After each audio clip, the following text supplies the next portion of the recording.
Coach Todd Monken put some roots down in his quarterback room. Yes, he did, Yes, Jay. he did. He came out yesterday in the press conference that was heard around the world, talked about his decision to go with Deshaun Watson, guys, over Shedeur Sanders. And he mentioned the fact that you have a situation where he took the totality of the body of work when it came to what his decision was. When you look at it after watching the game against the Bills and you watch the different things, McNuggets, you have the quote right here. Yeah, just in case anyone isn't fully aware, it's exactly what Todd Monken said in deciding on Deshaun over Shedeur. Quote, Deshaun is going to start against Jacksonville, took in the full body of work over the course of the offseason, to training camp, to the games, the joint practice, and ultimately felt like to start the season on the road, Deshaun gave us the best chance to move the ball and score points. I mean, that's really what it's about, and felt the way going into the last game, but wasn't sure. And after we talked as a staff and after we looked at everything, we're going to go in that direction. So that's Todd Monken's explanation. G, Dustin, Jason, are you buying it?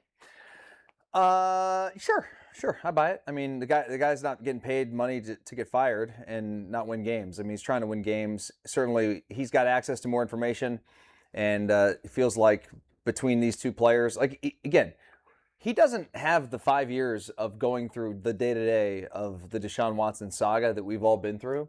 He's coming in as an outsider, and that's what I think rubs people the wrong way, is that, like, we have gone through all of this, you know, the trials and tribulations of Deshaun Watson, and he has not seen any of that. And so he is like this kind of neutral person who says, okay, I think this guy has more to bring early in the season than Shedeur, or at least is more advanced in the offense.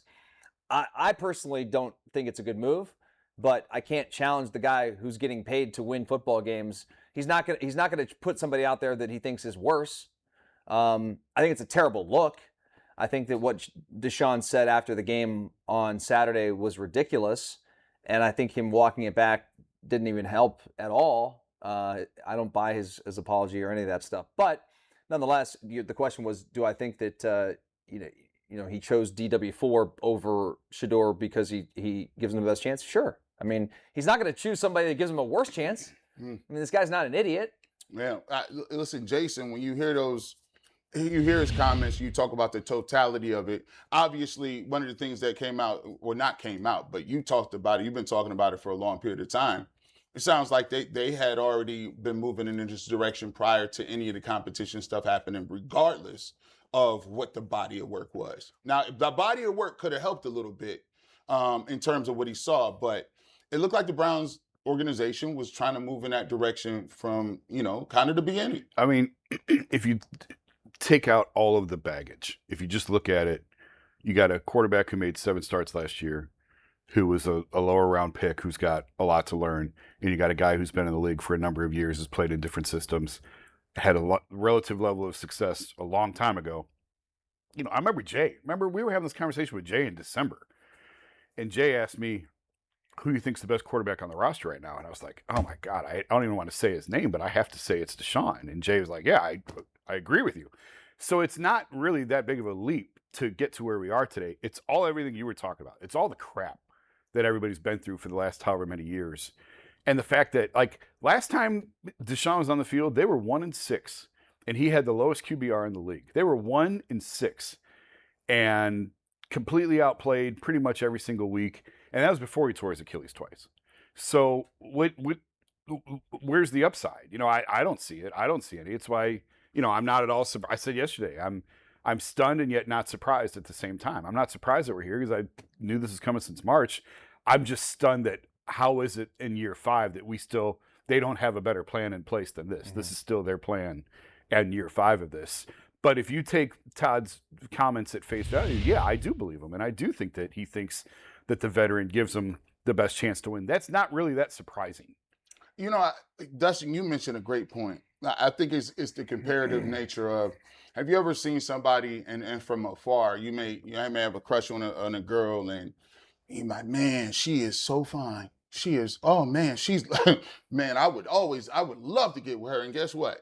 You got somebody who may have talked to her before or know of her and they end up breaking up or she's single at the time and you're like, man, from afar, it looked like the best move in the world. Yeah, you can't. you can't understand why somebody would not why is wanna- she yeah, single? yeah. Like, she's intelligent, she's funny, like, she's smart, and then all of a sudden you get into it, and then you have to find out why. Oh, she's crazy. Oh, this is why. I can see why you still in the open market. And it's kind of the same thing with Deshaun Watson. When you come in and you look at him and he's just there with the visor and, he's running around. He throws the ball when it's open. It looks great. He's athletic. You like, dang, why wasn't you starting, boy? We done came up on something. We caught them slipping. And then 3 weeks in, you start to see the cracks. Then all of a sudden, you start to see the regression, and then you start to see the regression in the pocket and the presence, and you start to be like, oh, I understand why this guy is here. And I think when you listen to Todd Monken, and I said this about 2 weeks ago, what happens with first-time coaches or any coaches, Dustin, you know this. When you got veterans and you a young dude, coaches look at veterans different because they know how to talk the game.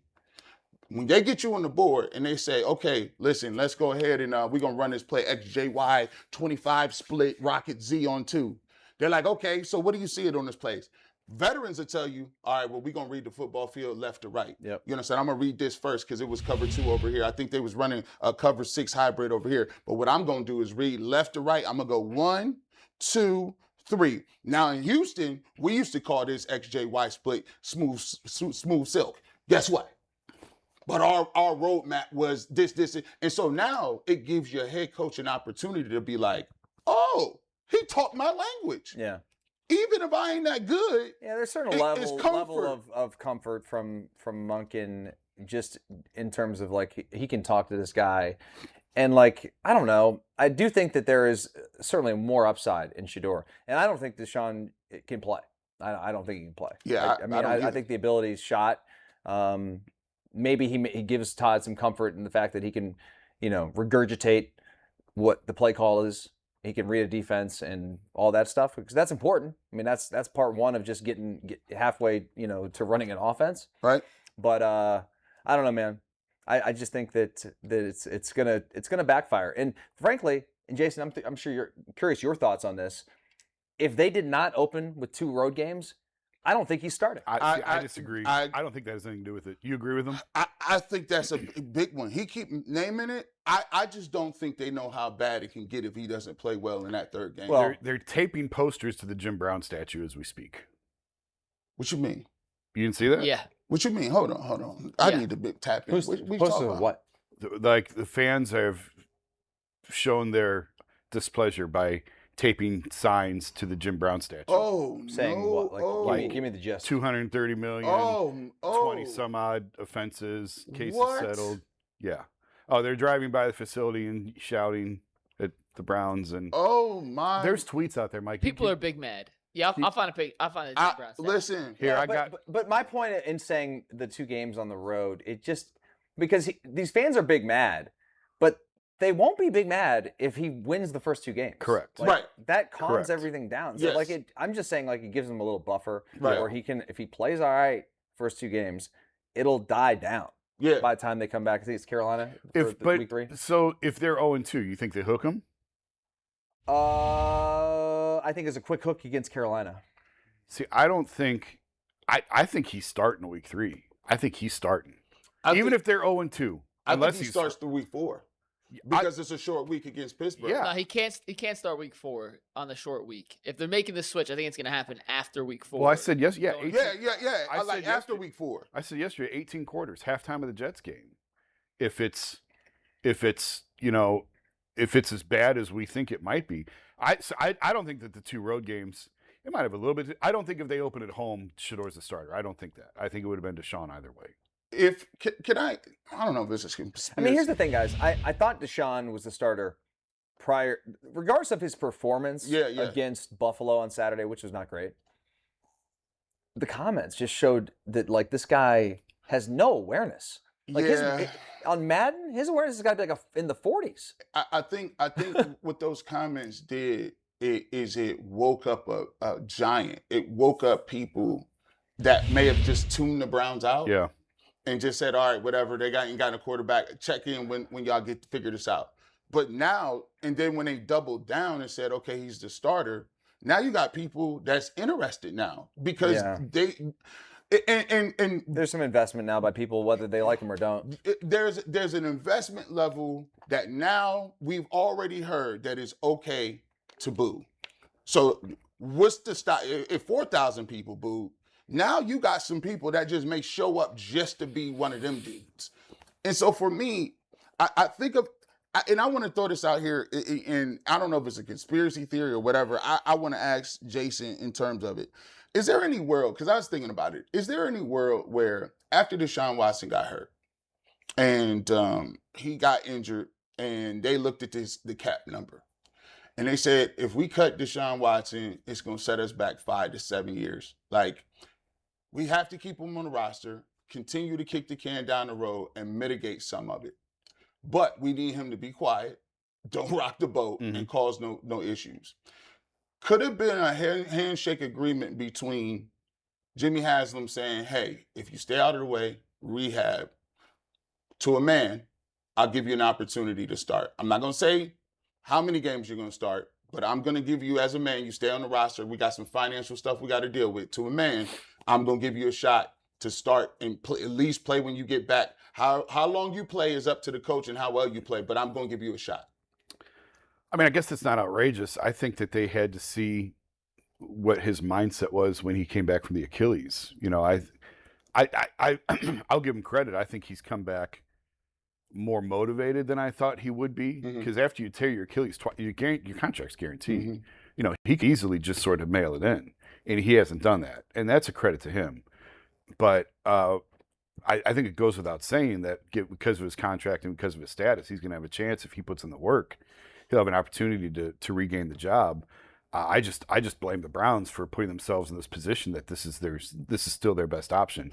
You know, I was on the phone with I did Ken and Lima this morning driving in here, and Lima said, like, how are we here? How are we back here? And you could do a whole show on like, how are we back here? But I do think a lot of it has to do with the fact that, you know, you go back to the draft 2 years ago and they trade down and take Mason Graham and they pick up the extra first round pick. I believe the Browns went into night one of that draft with Joe Flacco, Kenny Pickett as the two veteran quarterbacks. They're going to take Dylan Gabriel as the developmental guy. Dylan wasn't supposed to play. They've got two veteran quarterbacks to get through the season. They added the extra one. We'll address quarterback in 2026. That was the plan. And then the 2020, and obviously then they took Shedeur 2 days later and blew up their own plan. That's a whole other story. But then 2026, the quarterback class unraveled on them. You know, it's supposed to be all these guys, and none of it worked out. And now they have this high pick, and they have no quarterback to take. So now you kick it down the road again another year, and now you've got Dylan, you got Shedeur, you take Talon late in the draft, you still have Deshaun. But, like, that's how you wind up in this position, I guess, because they thought they were going to address quarterback in 26, and they didn't. So now it's on to 27. And Ken said, what happens if the 27 draft unravels? I said, I don't have a good answer for you. I don't know. Now, that seems unlikely given, I mean, you know better than anybody, the amount of quarterbacks that are coming out in 27. But that's just sort of, that's my read on it, on how we got here. Big Nuggets.